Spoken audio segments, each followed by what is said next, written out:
hand, there is one behind me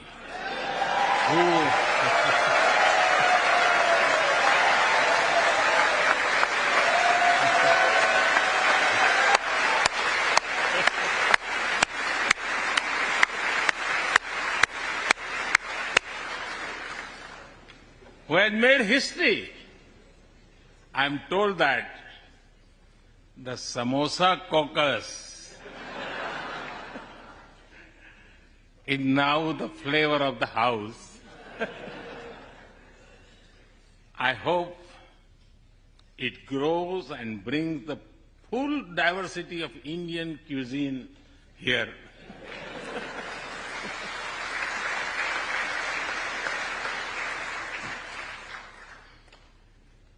Over 2 centuries, we have inspired each other through the lives of great Americans and Indians. We pay tribute to Mahatma Gandhi and Martin Luther King Jr.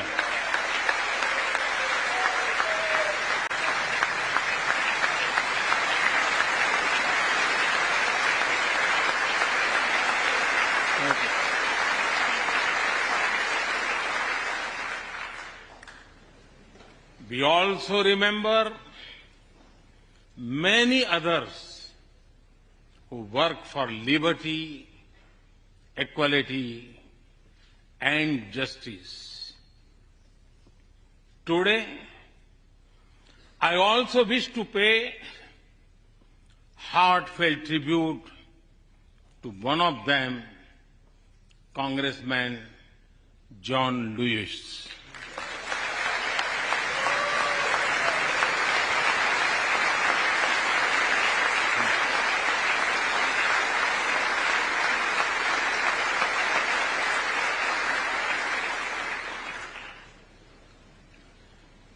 Mr. Speaker,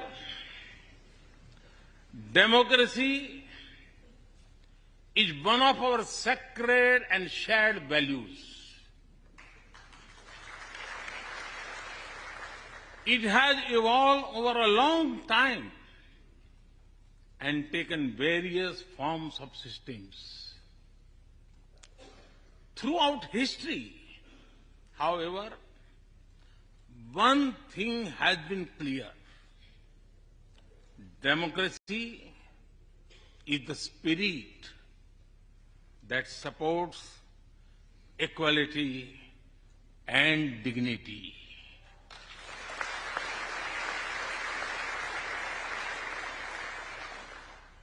Democracy is the idea that welcomes debate and discourse.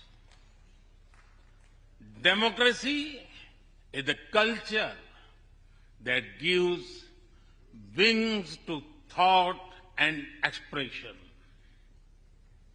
India is blessed to have such values from times immemorial. In the evolution of the democratic spirit, India is the mother of democracy.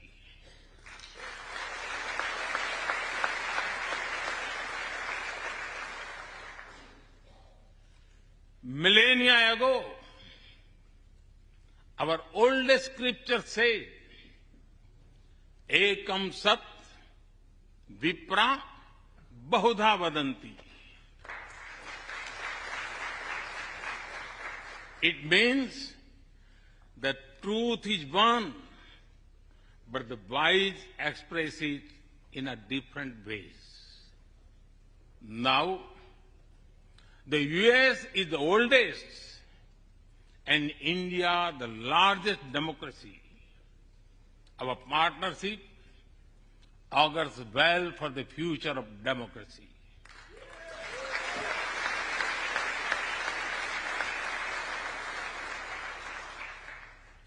Together, we shall give a better future to the world and a better world to the future.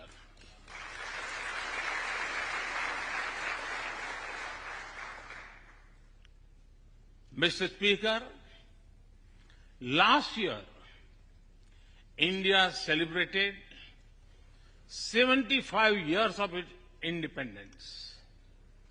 Every milestone is important, but this one was a special.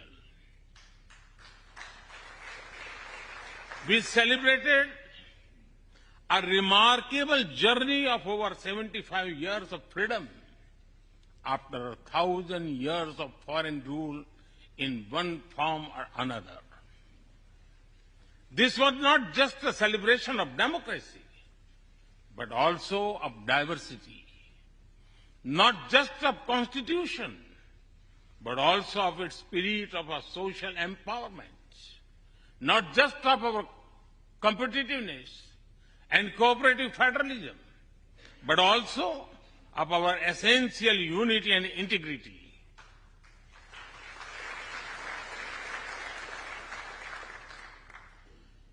We have over 2,500 political parties.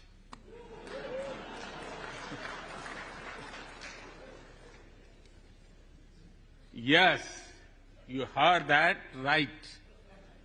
2,500.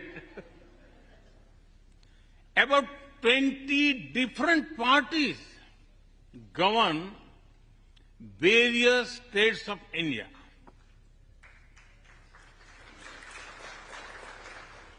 We have 22 official languages and thousands of dialects, and yet we speak in one voice.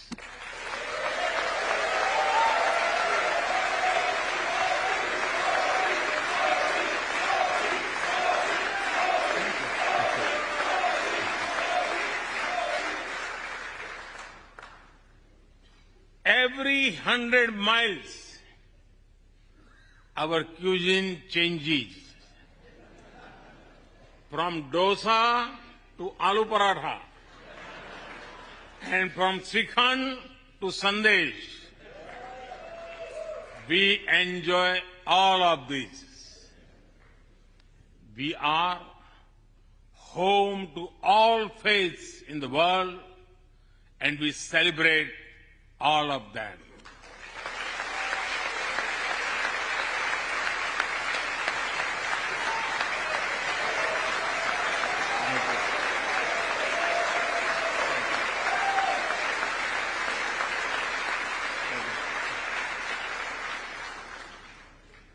In India, diversity is a natural way of life. Today, the world wants to know more and more about India. I see that. Curiosity in this house too. We were honored to receive over 100 members of the U.S. Congress in India over the last decade.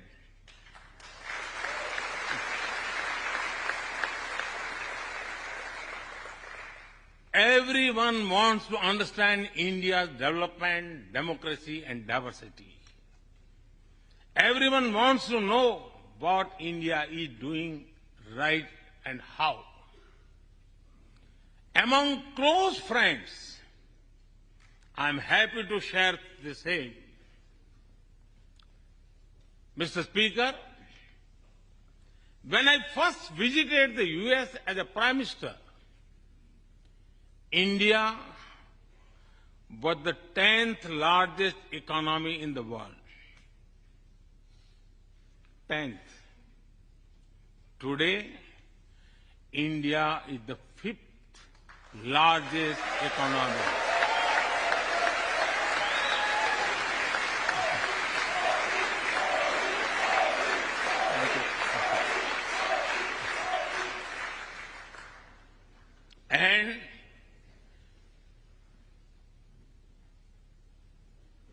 And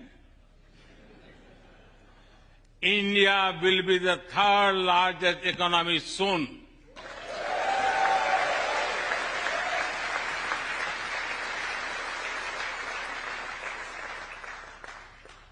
We are not only growing bigger,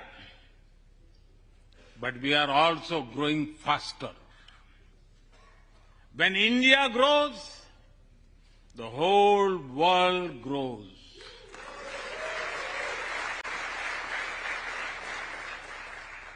After all, we are 1/6 of the world's population. In the last century, when India won its freedom, it inspired many other countries to free themselves from colonial rule.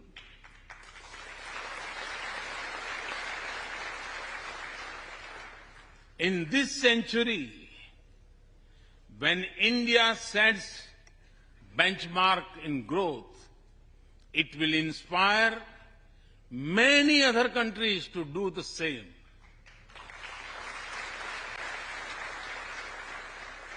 Our vision is सबका साथ, सबका विकास, सबका विश्वास, सबका प्रयास.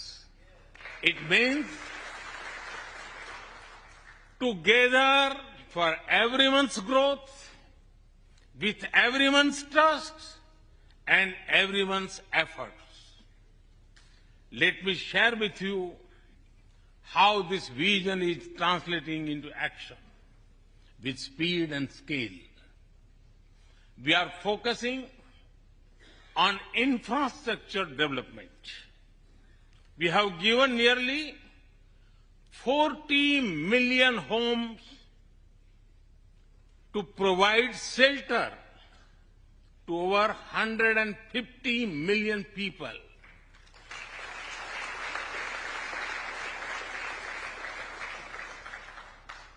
That is nearly 6 times the population of Australia.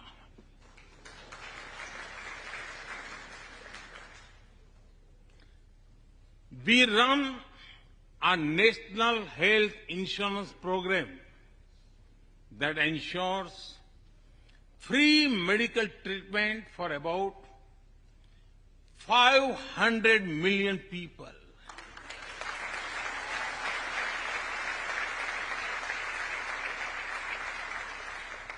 $500 million people, that is greater than the population of South America.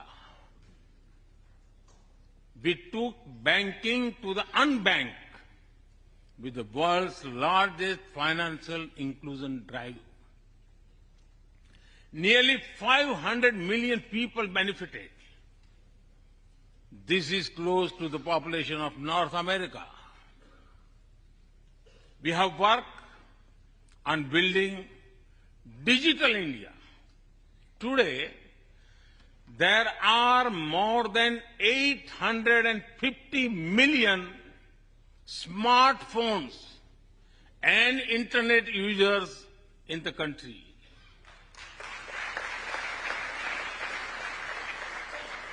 This is more than the population of Europe. We protected our people with 2.2 billion doses of made in India COVID vaccines.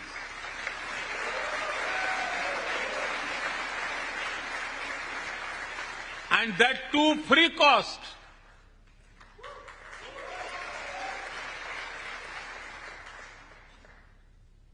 I may be running out of continent soon, so I will stop here.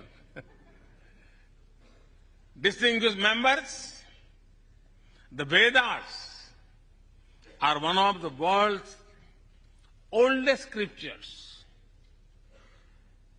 They are a great treasure of humanity composed thousands of years ago. Back then, women sages composed many verses in these Vedas. And today, in modern India, women are leading us to a better future.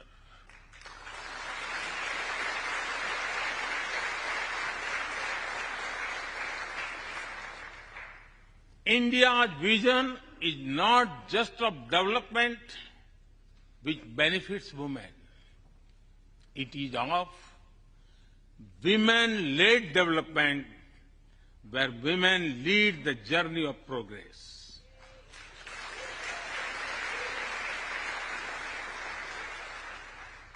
A woman has risen from a humble tribal background to be our head of states.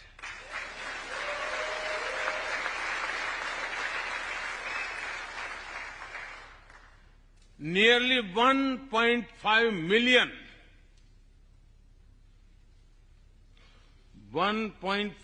million elected women lead us at various levels. And that is of local governments. Today, women serve our country in the Army, Navy, and Air Force. India also has the highest percentage of women airline pilots in the world.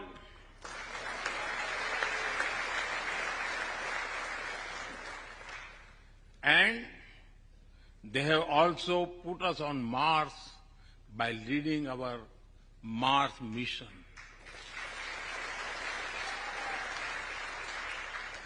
I believe that investigating in a girl child lifts up the entire family. Empowering women transforms the nation.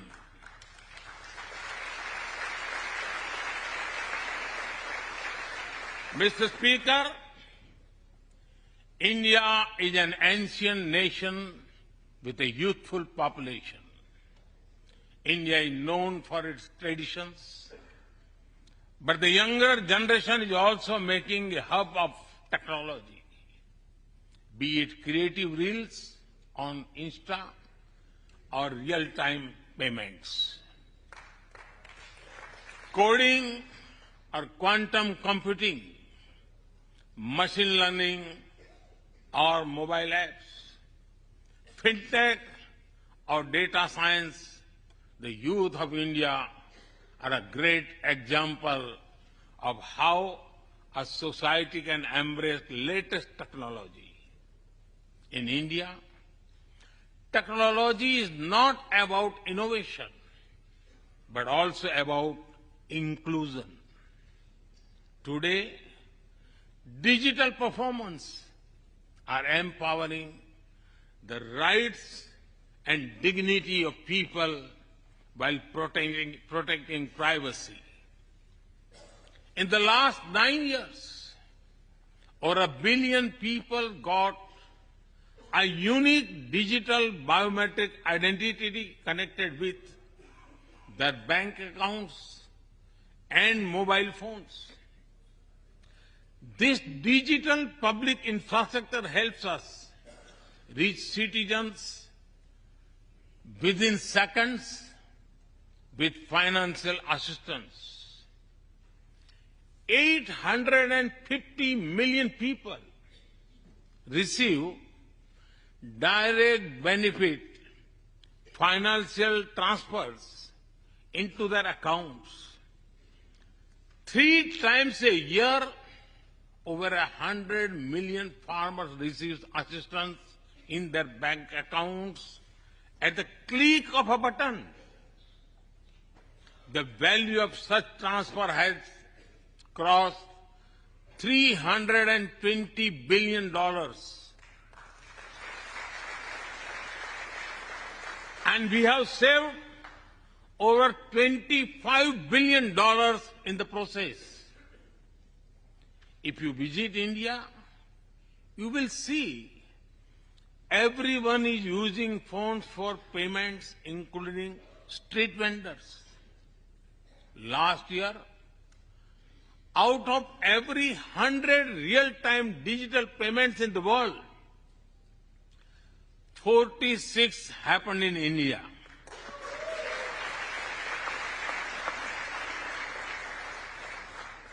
nearly 400,000 miles of optical fiber cables and cheap data have ushered in a revolution of opportunities. Farmers check weather updates. The elderly get social security payments. Students access scholarships. Doctors deliver telemedicine. Fishermen check fishing grounds, and small businesses get loans with just a tap on their phones. Mr. Speaker, a spirit of democracy, inclusion, and sustainability defines us. It also shapes our outlook to the world. India grows while being responsible about our planet. We believe, Mata Bhumihi Putro Aham Prithviya. This means the earth is our mother and we are her children. Indian culture deeply respects the environment and our planet.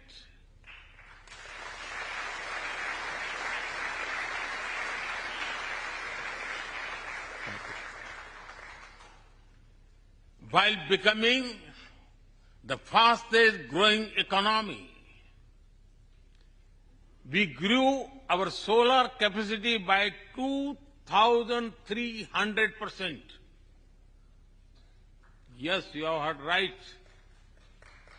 2,300%.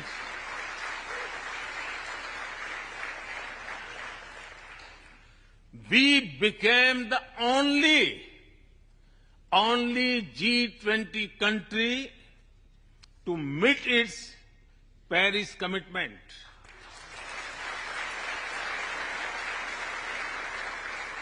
We made renewables account for over 40% of our energy sources, 9 years ahead of the target of 2030. But we did not stop there. At the Glasgow summit, I proposed Mission Life, lifestyle for environment. This is a way to make sustainability a true people's movement. To live it, to be the job of governments alone. By being mindful in making choices, every individual can make a positive impact. Making sustainability a mass movement, we help the world reach the net zero target faster. Our vision is pro-planet progress. Our vision is pro-planet prosperity. Our vision is pro-planet people.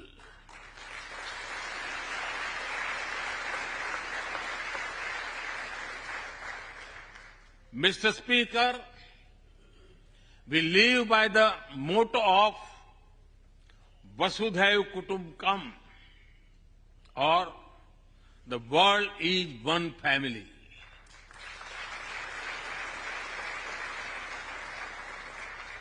Our engagement with the world is for everyone's benefit. The one sun, one world, one grid seek to join us. All is connecting the world with clean energy.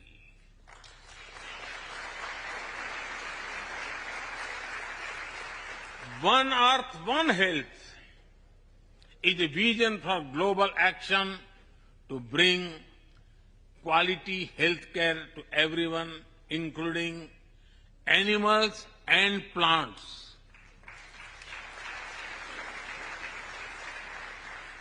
The same spirit is also seen in the theme when we chair the G20, One Earth, One Family, One Future. We advance the spirit of unity through yoga as well. Just yesterday, the whole world came together to celebrate the International Day of Yoga.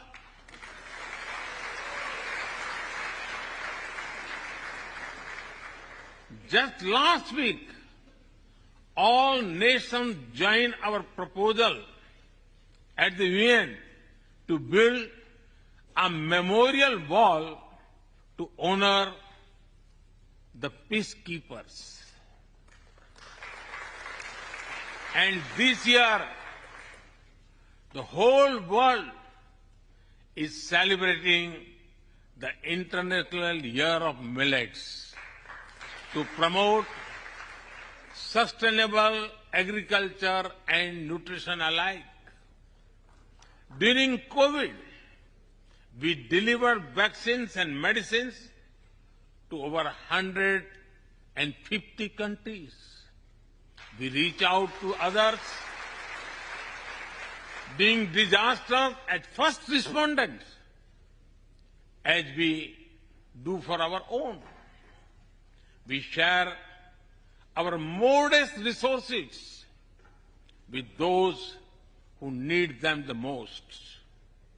We build capabilities, not dependencies.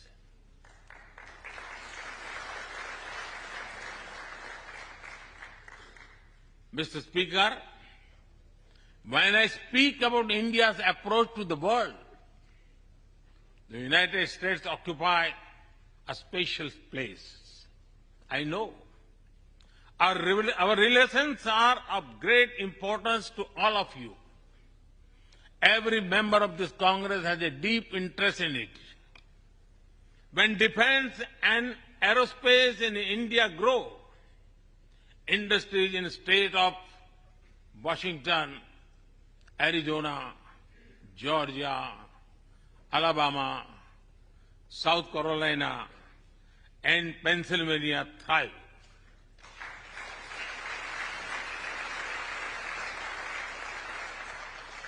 When American companies grow, the research and development centers in India thrive. When Indians fly more, a single order for aircrafts creates more than 1 million jobs in 44 states in America.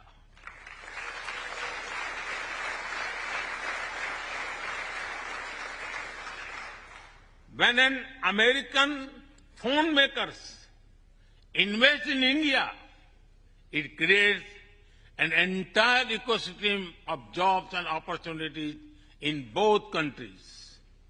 When India and US work together on semiconductors and critical minerals, it helps the world in making supply chains more diverse, resilient, and reliable.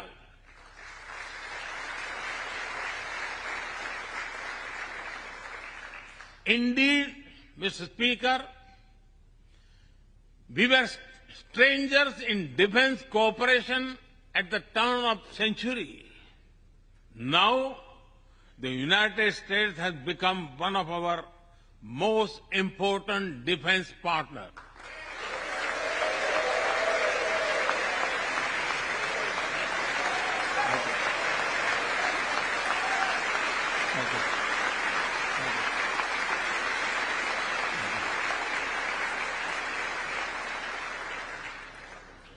Today, India and the US are working together in space and in the seas, in science and in semiconductors, in startups and sustainability, in tech and in trade, in farming and in finance, in art and artificial intelligence, in energy and education, in healthcare and humanitarian efforts.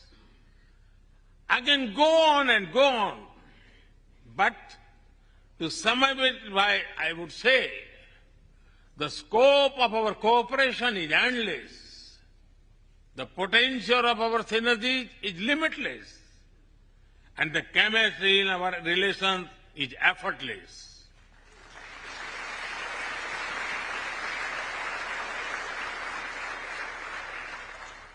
In all this, Indian Americans have played a big role.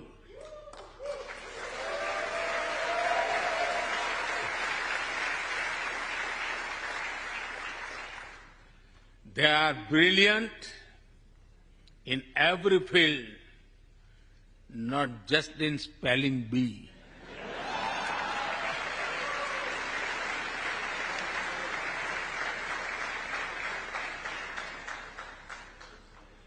With their hearts and minds, talent and skills, and a love for America and India, they have connected us. They have unlocked doors. They have shown the potential of our partnership.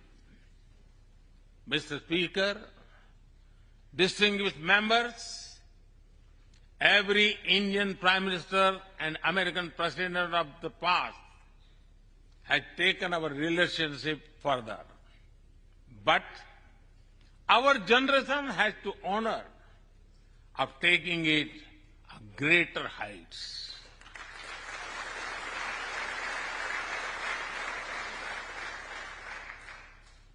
I agree with President Biden that this is a defining partnership of this country because it serves a larger purpose. Democracy, demography, and destiny give us the purpose.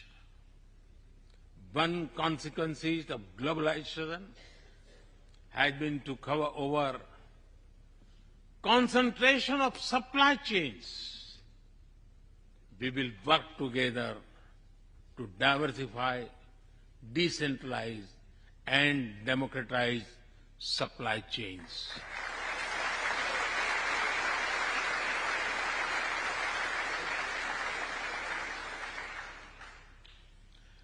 Technology will determine the security, prosperity, and leadership in the 21st century. That is why our two countries established a new initiative for critical and emerging technologies. Our knowledge partnership will serve humanity and seek solutions to the global challenges of climate change, hunger, and health. Mr. Speaker and distinguished members, the last few years have seen deeply disruptive developments. With the Ukraine conflict, war has returned to Europe. It is causing great pain in the region. Since it involves major powers, the outcomes are severe. Countries of the global south have been particularly affected. The global order is based on the respect for the principle of the UN Charter, peaceful resolution of disputes, and respect for sovereignty and territorial integrity.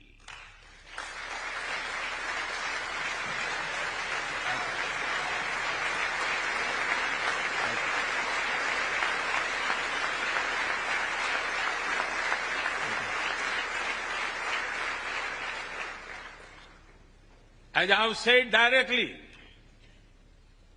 and publicly, this is not an era of war.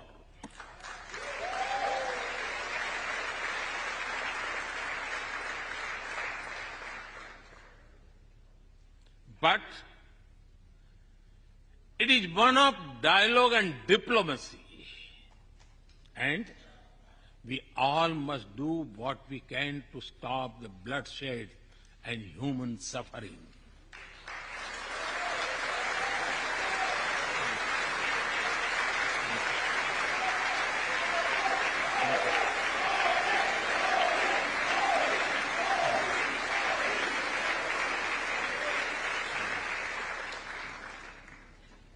Mr. Speaker, the dark clouds of coercion and confrontation are casting their shadow in the Indo-Pacific. The stability of the region has become one of the central concerns of our partnership. We share a vision of a free, open, and inclusive Indo-Pacific.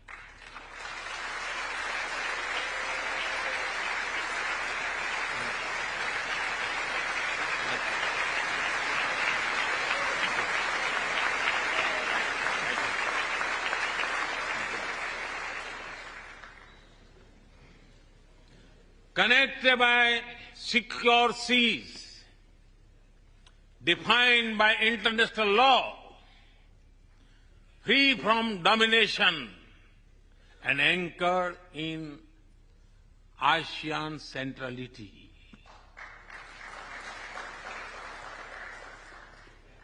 A region where all nations, small and large, are free and fearless in their choices, where progress is not suffocated by an impossible burdens of debt.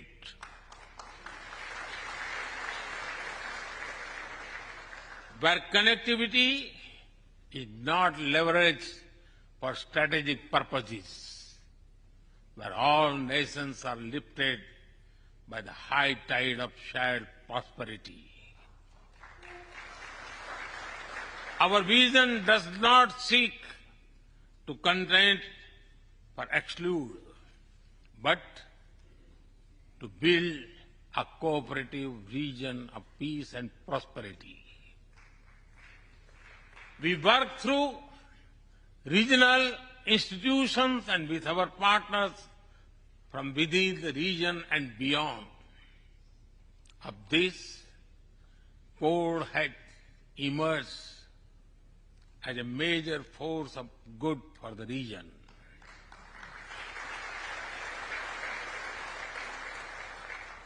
Mr. Speaker, more than 2 decades after 9/11 and more than a decade after 26/11 in Mumbai,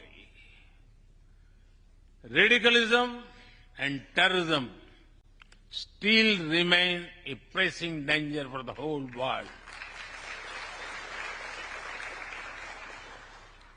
These ideologies keep taking new identity and forms, but their intentions are the same.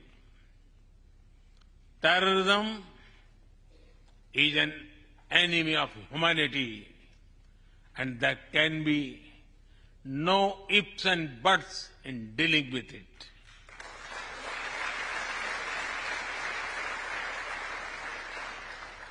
We must overcome all such forces sponsoring and exporting terror.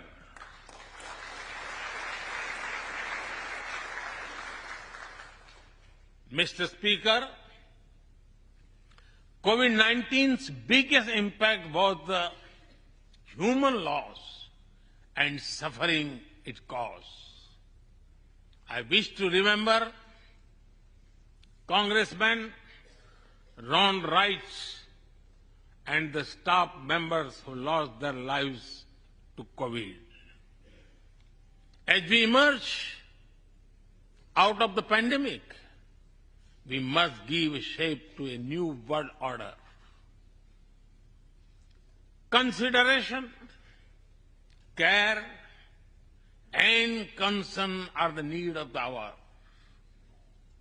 Giving a voice to the global south is the way forward. That is why I firmly believe that the African Union be given full membership of G20.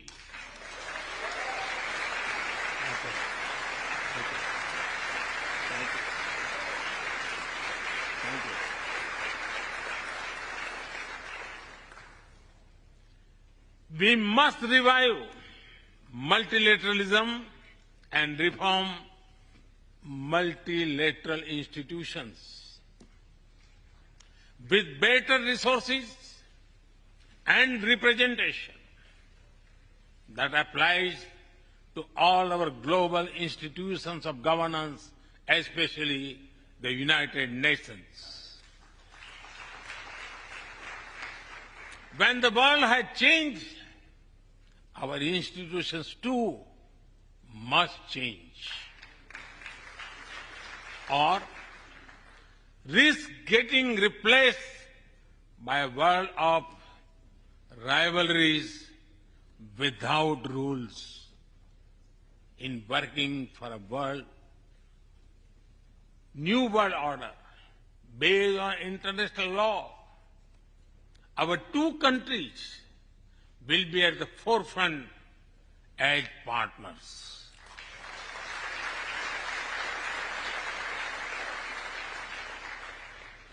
Mr. Speaker and distinguished members, today we stand at a new dawn in our relationship that will not only shape the destiny of our two nations, but also that of the world. As the young American poet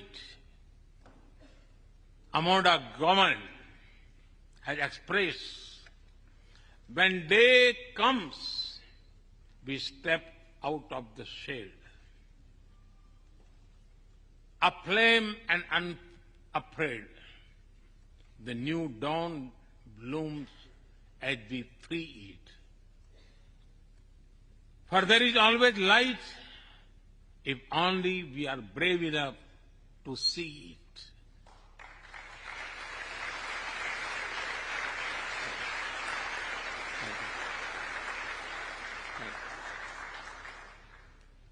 Our trusted partnership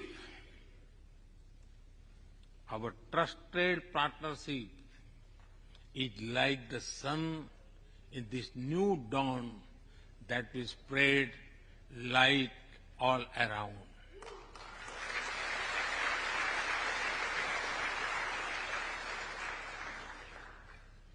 I am reminded of a poem that I once wrote.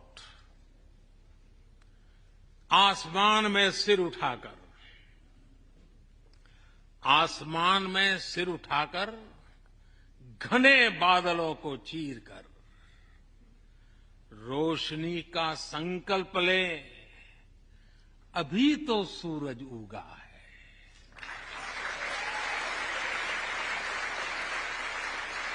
अभी तो सूरज उगा है। दृढ़ निश्चय के साथ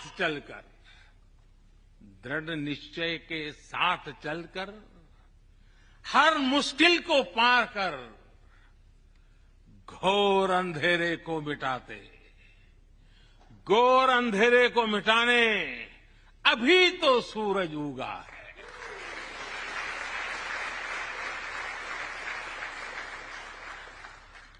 If I were to say it in English, it would be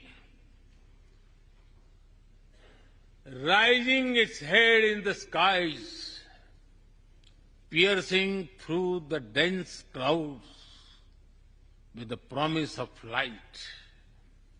The sun has just risen, armed with a deep resolve, overcoming all the odds to dispel the forces of darkness. The sun had just risen.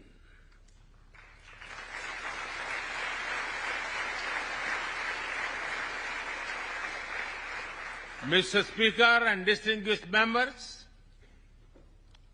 we come from different circumstances and history, but we are united by a common vision and by a common destiny. When our partnership progresses, economic resilience increases, innovation grows, science flourishes, knowledge advances, humanity benefits, our seas and skies are safer, democracy will shine brighter, and the world will be a better place. That is the mission of our partnership. That is our calling for this century. Mr. Speaker and distinguished members, even by the high standards of our partnership, this visit is one of the great positive transformation. Together, we shall demonstrate that democracies matter and democracies deliver.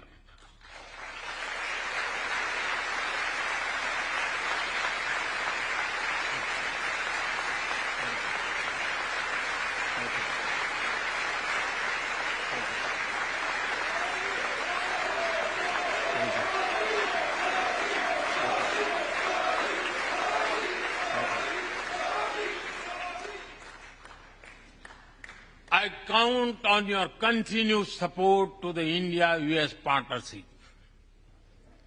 When I was here in 2016, I said that our relationship is primed for a momentous future. That future is today.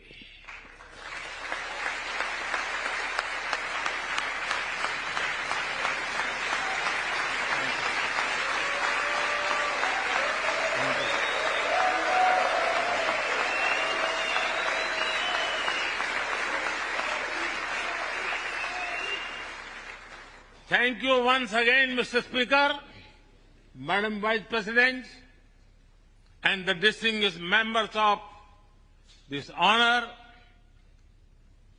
God bless America. Jai Hind. Long live India-US friendship. Thank you.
तो बेहद शानदार सारगर्भित सधे हुए अंदाज में प्रधानमंत्री नरेंद्र मोदी का भाषण अमेरिकी संसद के दोनों सदनों के संयुक्त सत्र को संबोधित किया। प्रधानमंत्री नरेंद्र मोदी ने ऐतिहासिक क्षण है और इस समय कुछ जो सीनेटर्स हैं, जो कांग्रेसमैन हैं, वो प्रधानमंत्री से ऑटोग्राफ भी लेते हुए जिस तरह से प्रधानमंत्री का स्वागत किया गया, जिस तरह से उनका इस्तकबाल किया गया, वो अभूतपूर्व है। प्रधानमंत्री नरेंद्र मोदी का मोदी मोदी के नारों के साथ स्वागत किया गया अमेरिका के सदन में। ये देखना हर एक भारतीय के लिए गौरव का क्षण है और अभूतपूर्व है। देखिए, प्रधानमंत्री अमेरिकी सांसदों से घिरे हुए हैं और कुछ लोगों को ऑटोग्राफ भी देते हुए।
purpose of the joint meeting having been completed, the chairs declare that this is now dissolved. The House will continue.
Get your health checkup done regularly.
Wings to thought and expression.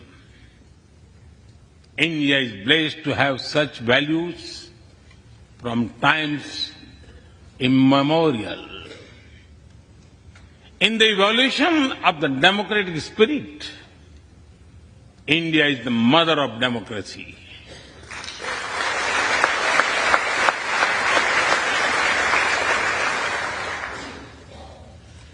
Millennia ago, our oldest scripture said, Ekam Sat Vipra Bahudha Vadanti.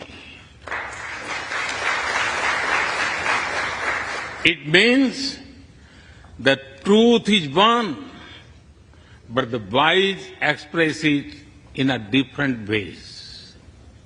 Now, the US is the oldest and India the largest democracy. Our partnership augurs well for the future of democracy.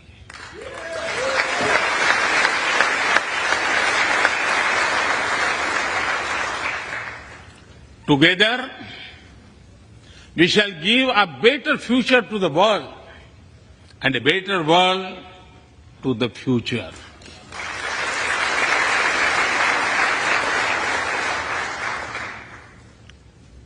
Mr. Speaker, last year, India celebrated 75 years of its independence.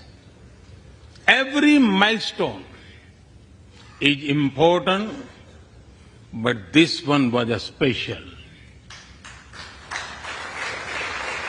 We celebrated a remarkable journey of over 75 years of freedom after 1,000 years of foreign rule in one form or another.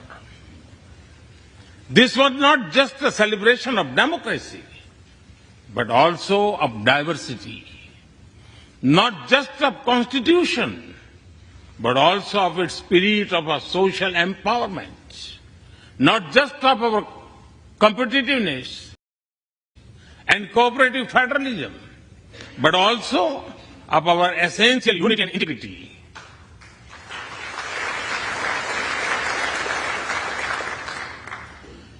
We have over 2,500 political parties.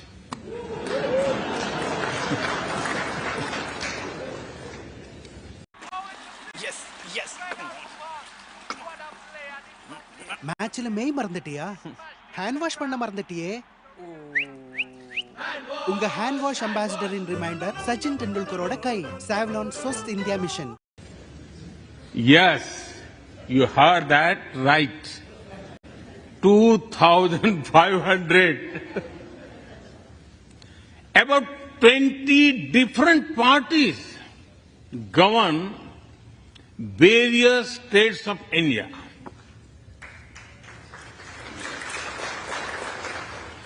We have 22 official languages and thousands of dialects and